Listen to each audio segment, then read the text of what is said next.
ಯಾದಗಿರಿಯಲ್ಲಿ ನಿನ್ನೆ ಜಿಲ್ಲಾಡಳಿತ ಹಾಗೂ ಕೃಷಿ ಇಲಾಖೆ ವತಿಯಿಂದ ಆಯೋಜಿಸಿದ್ದ ಸಿರಿಧಾನ್ಯ ಮತ್ತು ಸಾವಯವ ಉತ್ಸವಕ್ಕೆ ಜಿಲ್ಲಾ ಉಸ್ತುವಾರಿ ಹಾಗೂ ಸಣ್ಣ ಕೈಗಾರಿಕೆ ಮತ್ತು ಸಾರ್ವಜನಿಕ ಉದ್ದಿಮೆಗಳ ಸಚಿವ ಶರಣಬಸಪ್ಪ ದರ್ಶನಾಪುರ ಚಾಲನೆ ನೀಡಿದರು.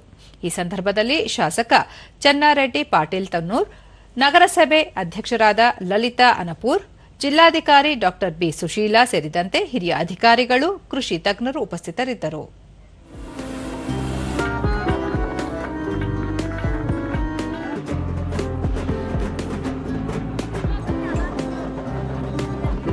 ಇದೇ ವೇಳೆ ಮಳಿಗೆಗಳಿಗೆ ಭೇಟಿ ಕೊಟ್ಟ ಸಚಿವರು ಕೃಷಿ ಯಂತ್ರೋಪಕರಣ ಬಳಕೆ, ಕೀಟನಾಶಕ ಸಿಂಪಡಣೆಗೆ ಡ್ರೋನ್ ಬಳಕೆ ಸೇರಿದಂತೆ ಕೃಷಿಯಲ್ಲಿ ನೂತನ ತಂತ್ರಜ್ಞಾನ ಅಳವಡಿಕೆ ಕುರಿತು ಮಾಹಿತಿ ಪಡೆದರು.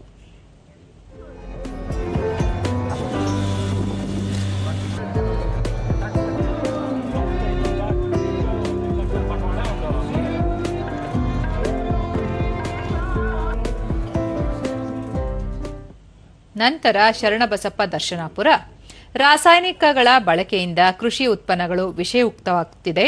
ರಾಸಾಯನಿಕ ಗೊಬ್ಬರಗಳ ಬಳಕೆ ಪ್ರಮಾಣ ಕಡಿಮೆಯಾಗಬೇಕು. ಸಾವಯವ ಕೃಷಿಗೆ ರೈತರು ಒತ್ತು ನೀಡಬೇಕು. ಸಿರಿಧಾನ್ಯಗಳು ಬಳಕೆಯಿಂದ ಜನರ ಆರೋಗ್ಯ ಸುಧಾರಣೆಯಾಗಲಿದೆ. ರೈತರಿಗೆ ರಾಜ್ಯ ಸರ್ಕಾರ ಕೃಷಿ ಯಂತ್ರೋಪಕರಣಗಳ ಖರೀದಿಗೆ ಸಬ್ಸಿಡಿ ನೀಡುತ್ತಿದೆ.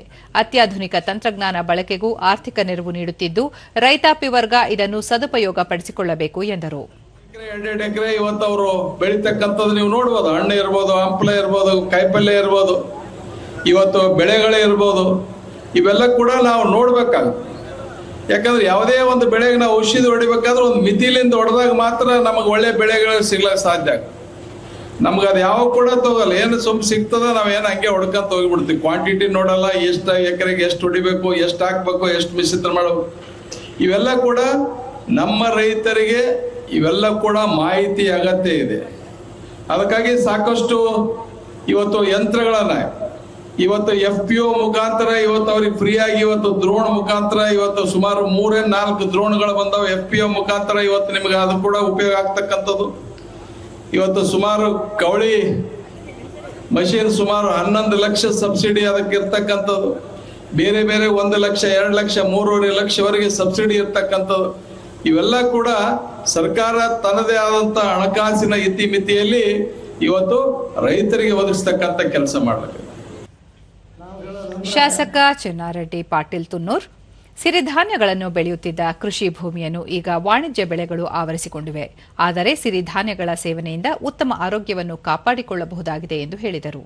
ಭತ್ತ, ಜೋಳ ಎಲ್ಲ ಸಿರಿಧಾನ್ಯಗಳನ್ನು ಬೆಳೆದು ಎಲ್ಲರೂ ಆರೋಗ್ಯದಿಂದಿರ್ತದೆ.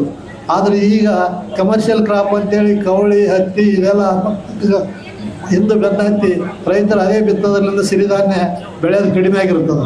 ಅದರ ಸಲುವಾಗಿ ಈಗ ನಾವು ರೈತರಿಗೆ ಮತ್ತು ಪ್ರಚಾರ ಮಾಡಬೇಕಾದ್ರೆ ಅವ್ರು ಯುದ್ಧ ಭೂಮಿಯಲ್ಲಿ 10 ಎಕರೆ ಇರಲಿ, 20 ಎಕರೆ ಇರಲಿ, ಅದರಲ್ಲಿ 1 ಎಕರೆ 2 ಎಕರೆ ಅದನ್ನು ಸಿರಿಧಾನ್ಯ ಬೆಳೆಯೋದಕ್ಕೆ ಪ್ರಯತ್ನ ಮಾಡಿದಾಗ ನಮ್ಮೆಲ್ಲರ ಆರೋಗ್ಯ ಸುಧಾರಿಸ್ತದೆ.